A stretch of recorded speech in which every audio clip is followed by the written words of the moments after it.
Hello बच्चों, कैसे हैं आप देख रहे हैं मैथ लर्न और मैं आपके साथ हूं अरूप सर। बच्चों, पहले एक फैक्टराइजेशन का मैंने वीडियो बना चुका था, वो पार्ट 1 था। उसमें एक पर्टिकुलर फैक्टराइजेशन का मेथड डिस्कस नहीं किया हुआ था। मैंने बताया था इसके लिए मैं अलग से वीडियो बनाऊंगा। ये है मिडिल टर्म फैक्टराइजेशन। जी हाँ, काफी पॉपुलर फैक्टराइजेशन है क्योंकि इसका जरूरत हमेशा क्लास 8, 9, 10, 11, 12 सारा जिंदगी अदर मैथ्स करने पे भी इसका जरूरत पड़ता ही रहता है। और आज हम आपसे प्रॉमिस करते हैं कि आप ये मिडिल टर्म फैक्टराइजेशन में मास्टरी कर लेंगे। जी हाँ, ये सबसे ज्यादा कंफ्यूजिंग है, लोगों को दिक्कत होता है, लेकिन आप आज इस क्लास के बाद मास्टरी कर लेंगे। देखते हैं मिडिल टर्म होता क्या है और क्यों इसको मिडिल टर्म कहा जाता है। चलिए एक हम पॉलिनोमियल लेते हैं जिसका फैक्टराइजेशन करना है। सोच लीजिए x² + 5x + 6 एक ऐसा पॉलिनोमियल है। तो इसमें first term x², second term 5x और थर्ड टर्म +6। तो हो गया ना मिडिल टर्म मेरा 5x। तो इसी के नाम पर आज फैक्टराइजेशन करेंगे। अब इसको हमको दो पार्ट में ऐसा इंटू ऐसा करना है। जैसे मैंने बताया था 15 का फैक्टराइजेशन क्या होता है, 5 × 3। ठीक इसी तरह इस अलजेब्रिक एक्सप्रेशन जो है इसका भी आपका फैक्टराइजेशन इसी तरह इसी फॉर्म में करना है। देखिए यहाँ पर किसी का मल्टीप्लिकेशन नहीं है, लेकिन यहाँ पर आपको फैक्टराइजेशन करने के बाद इस तरह से दो टर्म आ जाएगा जिसको आप मल्टीप्लिकेशन के फॉर्म में लिख सकते हैं। इसी को फैक्टराइजेशन करने का तरीका है। तो चलिए हम देखते हैं इसको हम कैसे सॉल्व करते हैं, इसका फैक्टराइजेशन कैसे करेंगे। तो इसका मिडिल टर्म नाम इसीलिए दिया है क्योंकि हमें ये मिडिल जो टर्म है इसको स्प्लिट करना पड़ता है, यानी कि 5x को स्प्लिट करना है। स्प्लिट करें तो बोले तो मालूम नहीं चल रहा है। चलिए 5x को हम किस तरह से स्प्लिट कर सकते हैं। x + 4x लिख सकते हैं, जरूर लिख सकते हैं। और क्या लिख सकते हैं, 5x को 2x + 3x भी लिख सकते हैं। यही मेरा 5x को लिखने का यही दो अरेंजमेंट हो सकता है। या तो आप x + 4x लिखिए या तो 2x + 3x लिखिए। हाँ, कुछ बच्चों बोलेंगे 4x + x भी तो लिख सकते हैं, बात बराबर है। x को 4x के साथ ऐड करिए या 4x को x के साथ कीजिए। मतलब 5x का स्प्लिट करने का दो ही तरीका हो सकता है, या तो x + 4x नहीं तो 3x + 2x। चलिए अब देखते हैं x का कोफिशिएंट क्या है। x का कोफिशिएंट 1 है और 4x का कोफिशिएंट 4 है। 1 × 4 करने से कितना आता है, 1 × 4 करने से 4 आता है। यहां पर इस दोनों का कोफिशिएंट को मल्टीप्लाई करते हैं। 2 × 3 कितना आता है, 2 × 3 तो 6 आता है। यहाँ पर 6 और यहाँ पर x² का कोफिशिएंट कितना है, 1 है। अगर कुछ नहीं है इसका मतलब 1 है। तो ये जो यहाँ पर जब मैच करेगा 2 × 3 इन दोनों का कोफिशिएंट मल्टीप्लाई करने से इन दोनों का कोफिशिएंट मल्टीप्लाई इक्वल होगा, तब मेरा जो पेयर है, जो मेरा सिलेक्शन है, स्प्लिटिंग का सिलेक्शन है, वो करेक्ट है।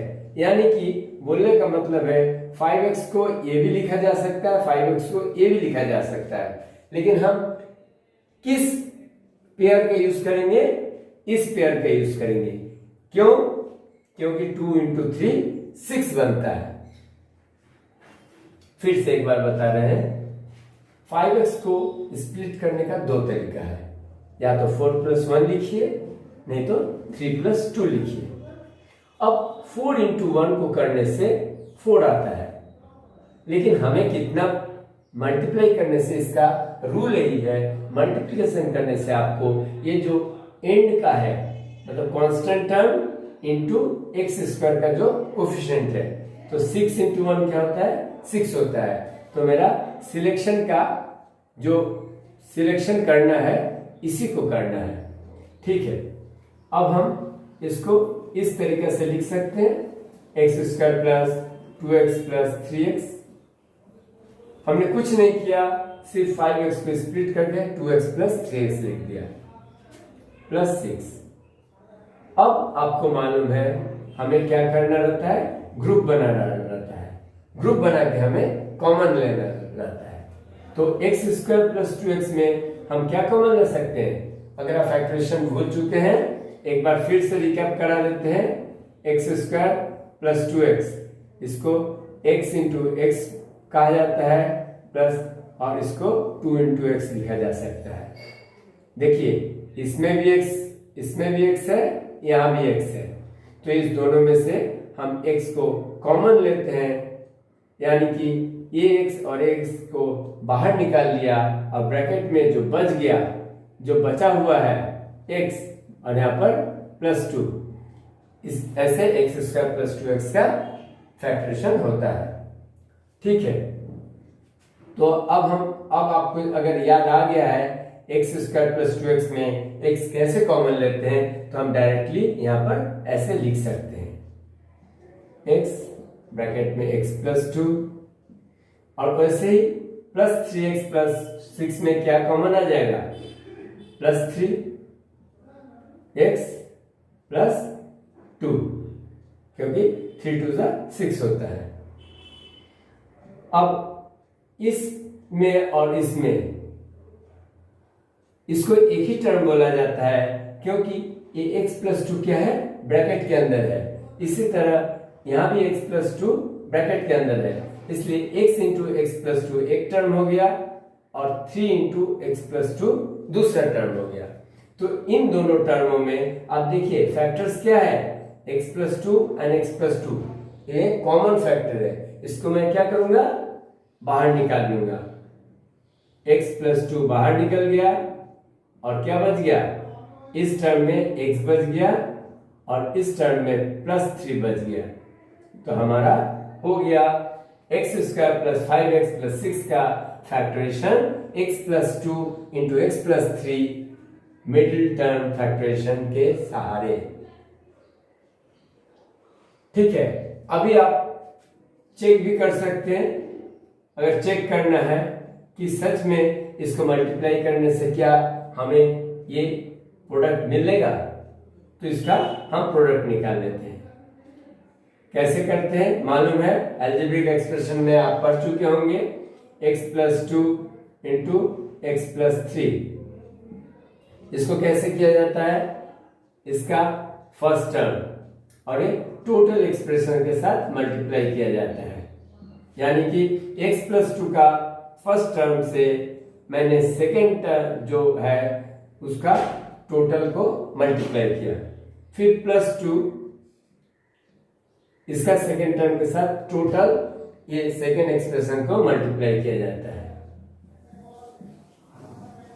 x इंटू एक्स ये मोनोमियल विद बाइनोमियल का मल्टीप्लिकेशन हो गया, x into x x square plus x into 3x। इसी तरह 2 into x 2x plus 2 into plus 3 plus 2 into plus 3 plus 6, 2 3 6। देखिए x square plus 3x plus 2x कितना हो जाएगा, प्लस 5x प्लस 6। देखिए हो गया ना, x square plus 5x plus 6, multiply करने से ये प्रोडक्ट आएगा।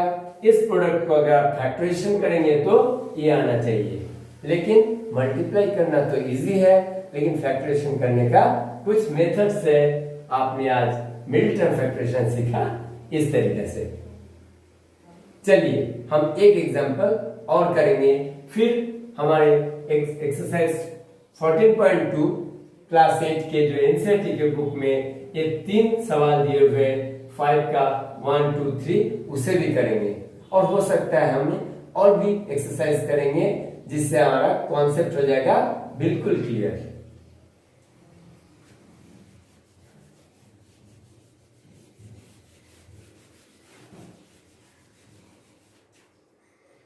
चलिए दूसरा एग्जांपल लेते हैं। X square plus 10x plus 21। अब देखिए 21 को, ये बहुत आसान सा सवाल है। क्यों? 21 को आपको ब्रेक करना है, और 21 ये इसको ब्रेक करना है, 10x को ब्रेक करना है, और जो ब्रेक करेंगे उन दोनों नंबर्स का मल्टीप्लिकेशन करने से 21 आना चाहिए। सो देखिए आपको मालूम है 21 सिर्फ 3 इंटू 7 होता है, 3 इंटू 7, और मजे का बात है 10 भी होता है 3 प्लस 7। देखिए ट्रिक को समझिए, इसको स्प्लिट करना है, मतलब दो पार्ट में बांटना है। जो प्लस करने से, दो इंटीजर को प्लस करने से 10 आना चाहिए, और उसी दो इंटीजर को मल्टीप्लाई करने से कितना आना चाहिए? 21 आना चाहिए। 21 इसलिए क्योंकि यहाँ पर एक्स स्क्वायर का कोएफिशिएंट क्या है? 1 है। अगर इसका कोएफिशिएंट अलग रहेगा तो लेकिन 21 नहीं आना चाहिए, उसको हम बाद में बता रहे हैं। लेकिन इस तरीके से जहां पर एक्स स्क्वायर का कोएफिशिएंट 1 है और यहाँ कांस्टेंट वैल्यू है, तो कांस्टेंट से 1 का मल्टीप्लाई तो सेम रहेगा। बीच वाला को स्प्लिट करना है, इस तरीके से स्प्लिट करना है कि दोनों नंबर को जब मल्टीप्लाई करते हैं तो ये आना चाहिए। तो इस केस में हम क्या देख रहे हैं? 21 होता है 3 इंटू 7, और 10 भी होता है 3 प्लस 7। तो क्या हम 10x को ऐसे स्प्लिट कर सकते हैं? 3x प्लस 7x और 7x प्लस 3x, दोनों में से कुछ भी चलेगा। ठीक है, तो हमने, चलिए स्प्लिट कर देते हैं। X square plus 7x plus 3x, 10x जो मिडिल टर्म था उसको हम स्प्लिट कर दिए 7x प्लस 3x से, ठीक, प्लस 21। अब ट्रिक्स क्या है? हमारा ट्रिक है दोनों का दो का ग्रुप लेंगे और कॉमन लेंगे। तो एक्स स्क्वायर प्लस 7x में x कॉमन है तो बच गया x, क्योंकि x इंटू एक्स स्क्वायर होता है, और फिर x के साथ 7 मल्टीप्लाई करने से 7x आता है, इसलिए यहां हो जाएगा प्लस 7। यहां पर 3 और यहां पर है 3 इंटू 7, यहां पर 3 अकेला है, यहां पर 3 इंटू 7 है, तो यहां से अगर हम 3 कॉमन लेंगे तो बच गया 3 इंटू एक्स, यहाँ x बच गया, और यहाँ पर 3 इंटू 7 है, 3 हमने कॉमन ले लिया है, यहाँ पर बच गया प्लस 7। तो देखिए हमें फर्स्ट टर्म में x प्लस 7, सेकेंड टर्म में x प्लस 7, तो x प्लस 7 हम दोनों जगह से बाहर निकाल सकते हैं या कॉमन ले सकते हैं। तो x प्लस 7 को बाहर निकाल लिया, और यहां पर बच गया x, यहां बचा प्लस 3। तो ये हो गया हमारा दूसरा एग्जाम्पल। बच्चों ये सम्स मैंने अभी अभी आपको पढ़ाते वक्त खुद से बनाया, और आपको मैं ट्रिक दिखाऊंगा कि किस तरह से आप मिड टर्म फैक्टराइजेशन के सवाल खुद से बना सकते हैं। और जब खुद से बना सकते हैं, जो बच्चा खुद से बना सकता है वो सॉल्व भी जरूर कर पाएगा। चलिए थर्ड मैथ दिखाते हैं और थर्ड को बताते हैं मैंने किस तरह से सवाल बनाया।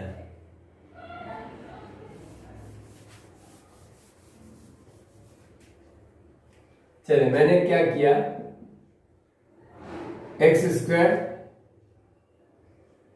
प्लस 9x, बस छोड़ दिया। अब बात बताइए 9 को किस तरीका से लिखा जा सकता है। 9 को मैं कर सकता हूं 8 + 1, 9 को लिख सकता हूं 7 + 2, 9 को ऐसे भी लिख सकते हैं 6 + 3, 9 = 5 + 4,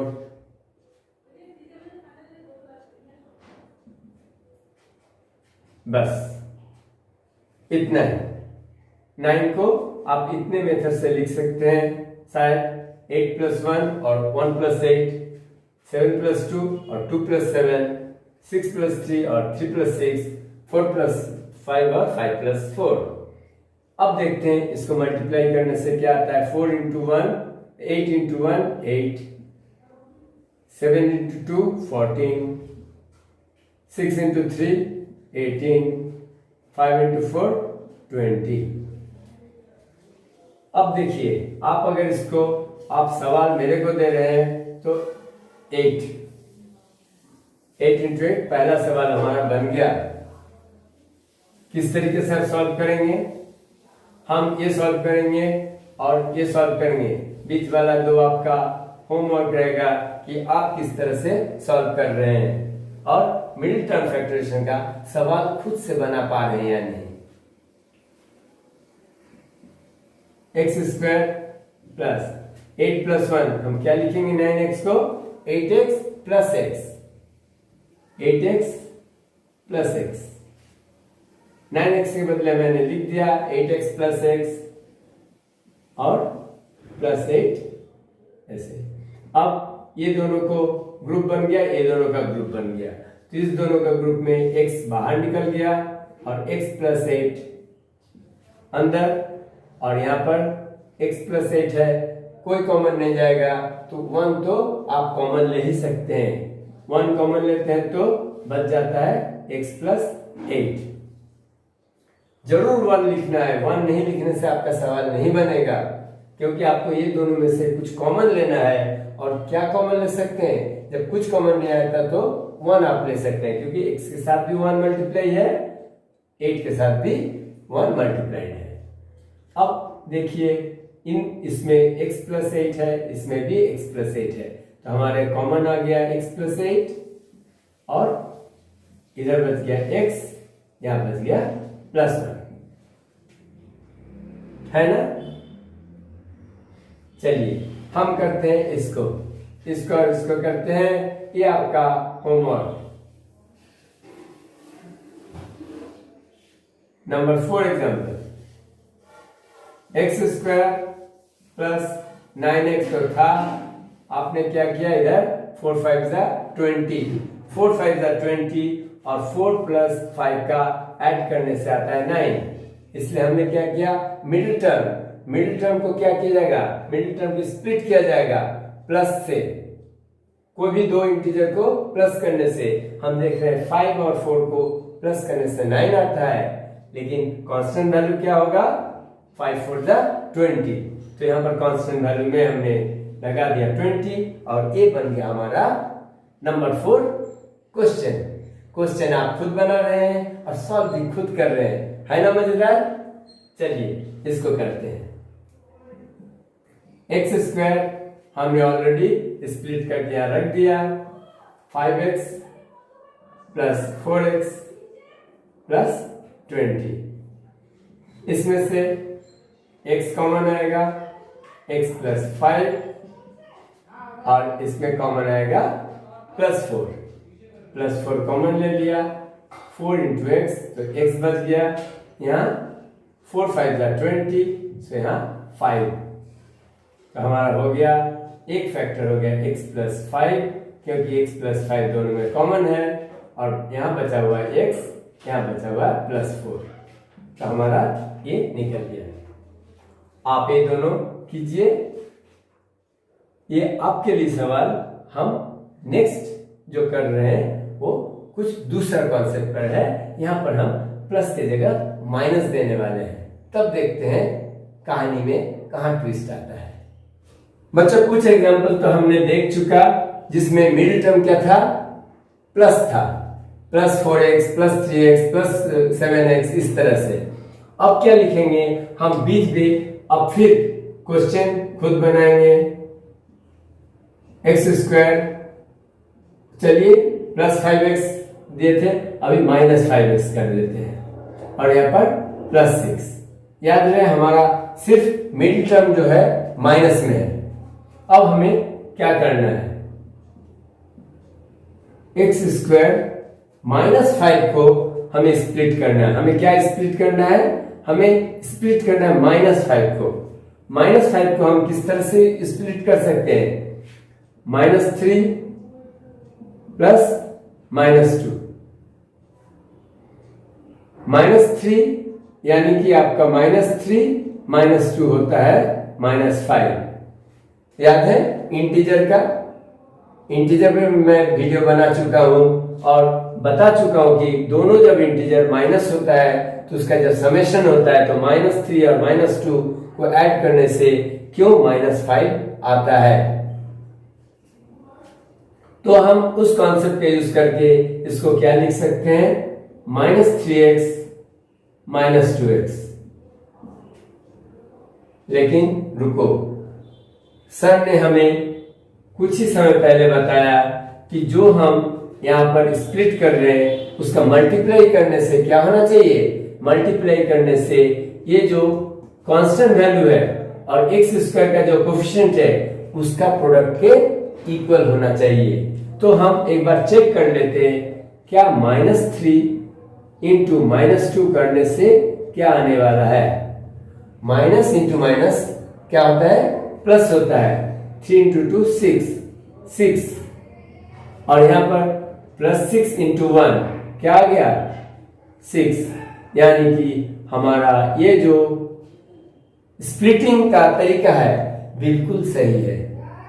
स्प्लिटिंग का तरीका आपको इस तरीके से चेक करना है कि जो आपने इंटीजर्स स्प्लिट करने के लिए चूज किया उसको मल्टीप्लाई करके देखिए कि कांस्टेंट वैल्यू के साथ एक्स स्क्वायर का कोएफिशिएंट का मल्टीप्लाई करके दोनों इक्वल आता है या नहीं। अगर दोनों इक्वल नहीं आता है, अगर साइन में भी आपका कुछ चेंज है तो आपका न्यूमेरिकल ठीक नहीं बन रहा है, आपको उसको फिर से ध्यान देने का जरूरत है। ठीक है, तो यहां पर +6।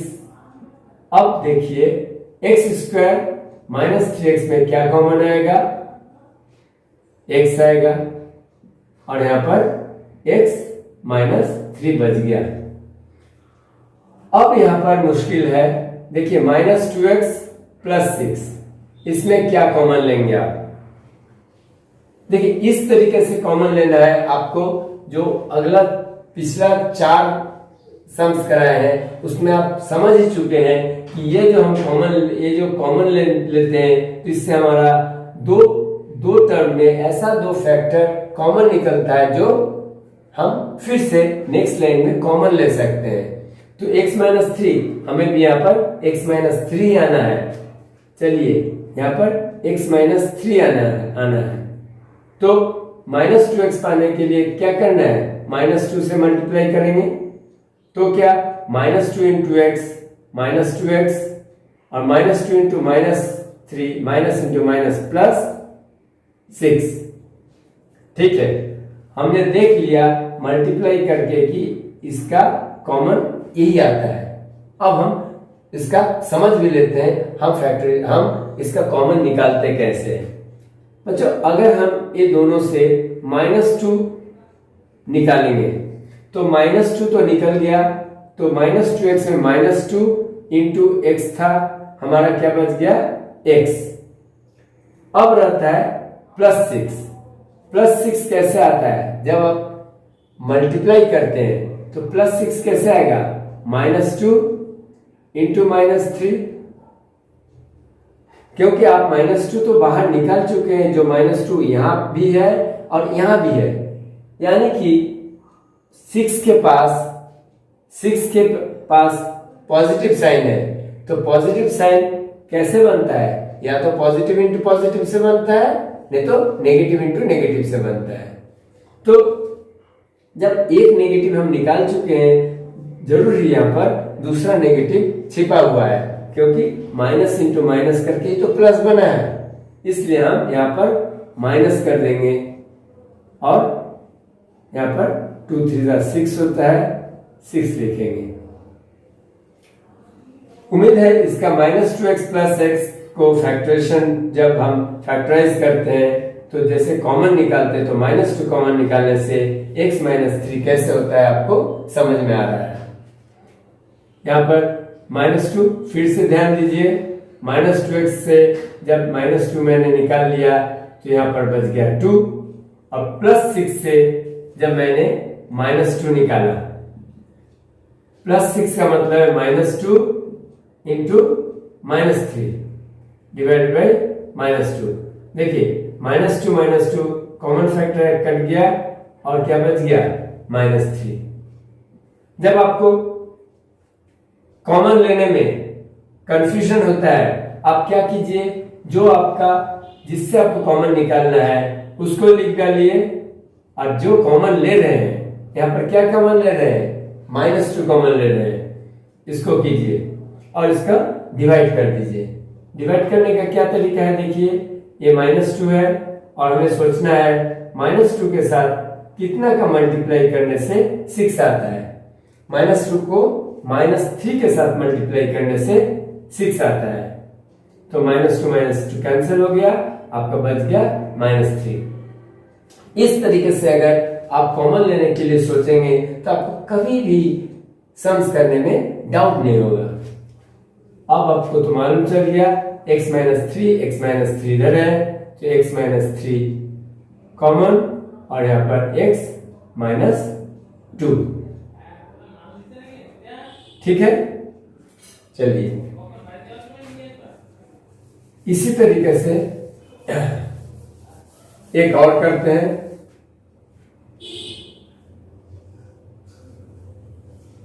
बोलिए, आप खुद बोलिए, सोचिए, x² माइनस चलिए 11x, 11 कैसे बनता है, 5 और 6 को ऐड करने से 11 बनता है, यानी कि हमें -11 लाना है, तो -5 और -6, -5 -6 कितना होगा -11, तो यहाँ पर -11 लिखा है, -5 -6 हो, सोच लीजिए, हमने सोच के चला है कि इसका फैक्टरेशन इस तरीके से करेंगे, तो -5 इंटू -6 क्या होगा, माइनस इंटू माइनस तो प्लस होता है, +30, तो लिख दीजिए इसको +30, आपका बन गया आपका खुद का फैक्टरेशन का सम, और आप खुद कर रहे हैं, खुद इसको सॉल्व कर रहे हैं। x² माइनस 5x के साथ -6x को दोनों को ऐड कर रहे हैं, -5x और -6x दोनों को ऐड कर रहे हैं, तो हमें निकल रहा है -11x +30। अब इस दोनों में x कॉमन लीजिए, x -5, इसमें -6 कॉमन लीजिए, x प्लस के अंदर क्या छुपा है, माइनस इंटू माइनस, एक माइनस बाहर निकाल चुके हैं, एक माइनस यहां पर आप लिख सकते हैं, और 6 5 30, तो इस तरीके से आपका यहाँ पर x -5 इधर x -5 जब आ गया आपका और एक फैक्टर बन गया x -6, this is the answer. इस तरीके से आप हजारों मैथ बना सकते हैं, खुद का मैथ बना सकते हैं, खुद को सॉल्व कर सकते हैं, और देखेंगे बुक्स का मैथ भी बहुत इजी हो जाएगा। चलिए हम ये 6 मैथ सम दिखाए हैं, ये इजी टाइप का था। अब थोड़ा और एक डिग्री ऊपर चलते हैं, देखते हैं क्या हो सकता है।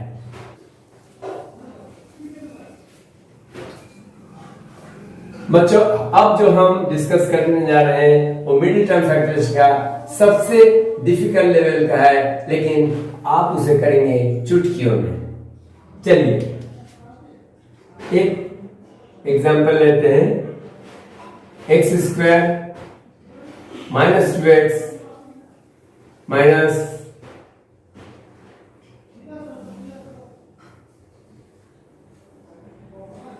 -24, x² -2x -24। देखिए अब तो अलग ही हो गया 24। 2 को हम कैसे स्प्लिट करेंगे कि -2 को हम क्या स्प्लिट करेंगे कि हमको मल्टीप्लाई करने से 24 आएगा। -2 को हम किस तरह से स्प्लिट कर सकते हैं कि -24 आएगा।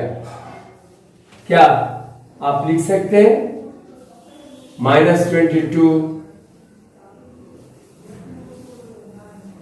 प्लस 20। -22 प्लस 20 कितना आने वाला है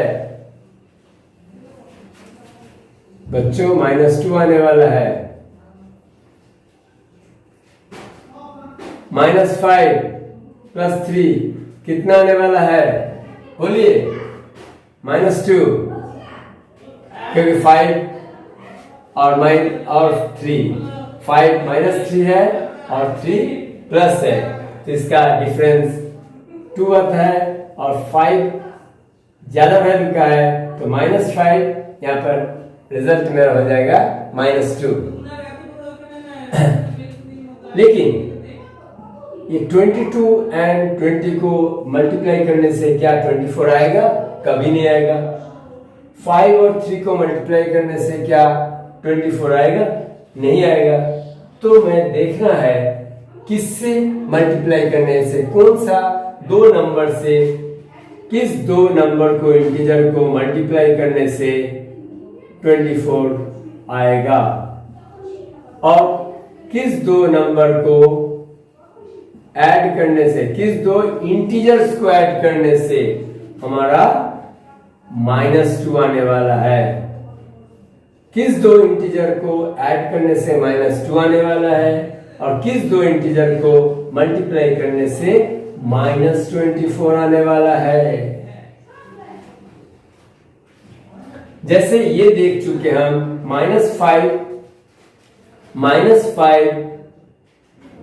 और +3 को ऐड करने से -2 आता है, लेकिन -5 और 3 को मल्टीप्लाई करने से -24 नहीं आता है। तो ये हो गया हमारा मुश्किल की घड़ी। चलिए देखते हैं इसको किस तरह से आसान तरीके से समझ लेते हैं परमानेंटली। चलिए 24 का हम फैक्टराइजेशन करते हैं।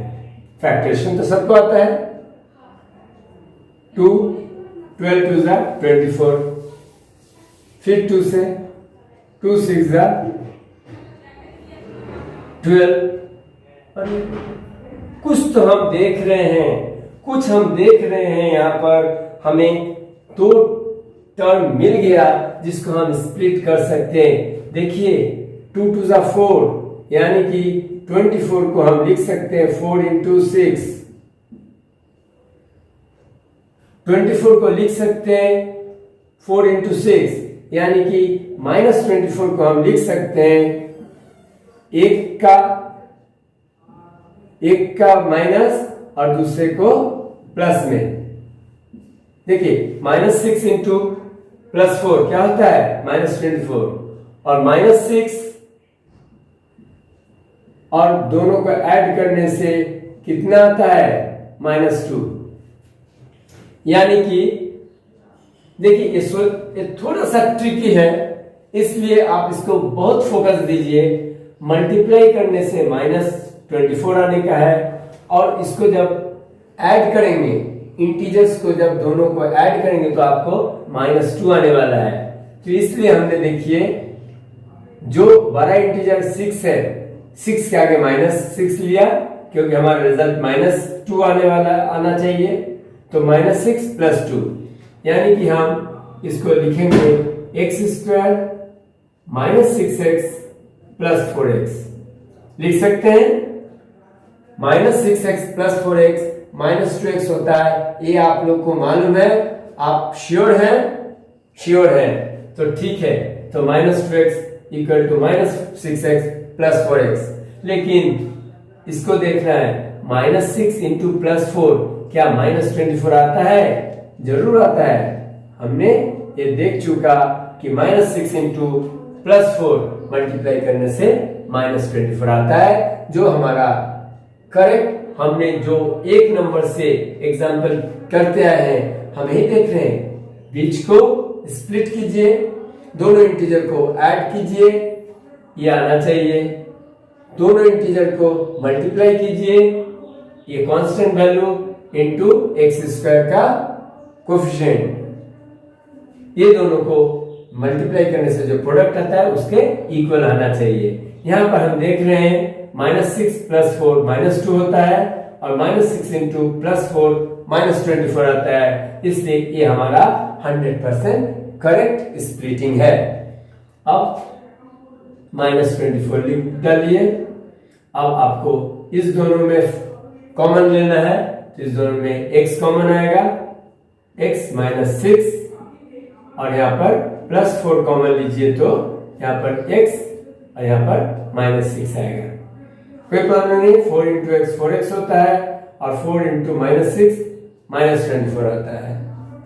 अब x -6 दोनों टर्म में कॉमन टर्म है, कॉमन फैक्टर्स है, तो x -6 को बाहर निकाल लिया और यहां से बच गया x और इस टर्म में बच गया +4, तो ये हो गया हमारा फैक्टराइजेशन।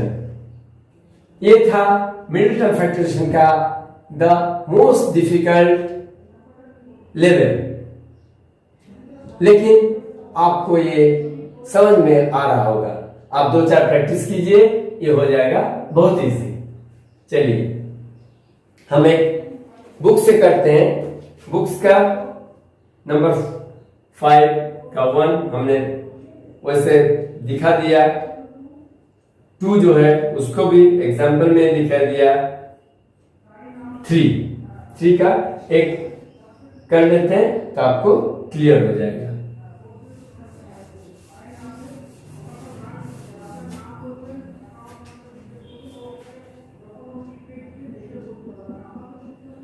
एक्सरसाइज 14.2 क्लास 8 का 5 का Roman 3, p square + 6p - 16,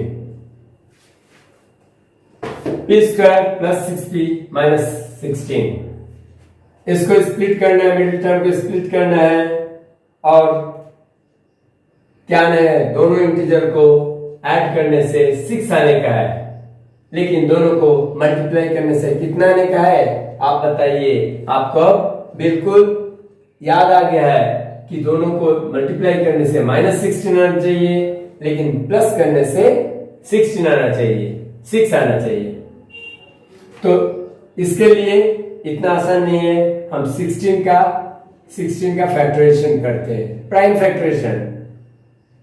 2 into 8 16, 2 into 8 16, इस पर ध्यान दीजिए और बीच वालों को आपको बिल्कुल देखता रहना है, इसको भी करना है और बीच वालों को भी देखता रहना है। हमें चाहिए क्या, हमें हासिल क्या करना है, हमें इस तरह से इसका चाहिए कि इसका मल्टीप्लाई करने से 16 आए और ये दोनों का डिफरेंस कितना आना चाहिए, 6 आना चाहिए। 6 हम कैसे लिख सकते हैं, 6 हम ऐसे लिख सकते हैं 8 - 2,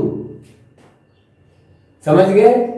तो 6p कैसे लिख सकते हैं, 8p - 2p। कहने का मतलब है 8 इंटू -2 कितना आता है, -16। 8 जो हमने इसका इंटीजर्स को लिया 8 एंड -2, इन दोनों को ऐड करने से +6 आता है, क्योंकि +8 - 2 +6 होगा, लेकिन मल्टीप्लाई करने से हमें -16 आता है। इसलिए हमारा ये मिडिल टर्म का स्प्लिटिंग मिल गया, मेंबर्स मिल गया। ये +8p होगा और ये -2p होगा और -16, ठीक है।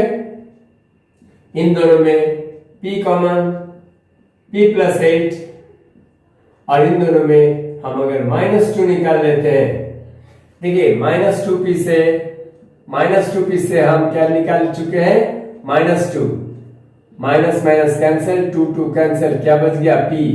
हम लिख सकते हैं p। ठीक है, -16 में से भी आप -2 निकाल चुके हैं, इसलिए इसको डिवाइड करके देख लीजिए क्या है आने वाला है। माइनस माइनस कैंसिल, 2 8 जा 16, तो +16 +8 ठीक है। अब p+8 यहां भी है, p+8 इसमें भी है, p+8 को बाहर निकाल लीजिए, कॉमन ले लीजिए और बच गया p-2। तो इसका फैक्टरेशन हो गया, एक फैक्टर हो गया p+8, दूसरा हो गया p-2। बच्चों ये था मिडिल टर्म फैक्टरेशन पे एक छोटा सा वीडियो। उम्मीद है आपको अच्छा लगा तो खूब सारा शेयर कीजिए, क्योंकि मिडिल टर्म फैक्टरेशन ऐसा है, आप देख सकते हैं आपके दोस्तों में भी काफी सारा कंफ्यूजन रहता है, प्रॉब्लम रहता है, और आप जरूर उनके साथ शेयर करना चाहते हैं ताकि उनका भी मैथ्स का जर्नी हो सुपर। ठीक है, बने रहिए मैथ्स लर्न चैनल के साथ। अगला वीडियो के लिए, तब तक के लिए बाय बाय।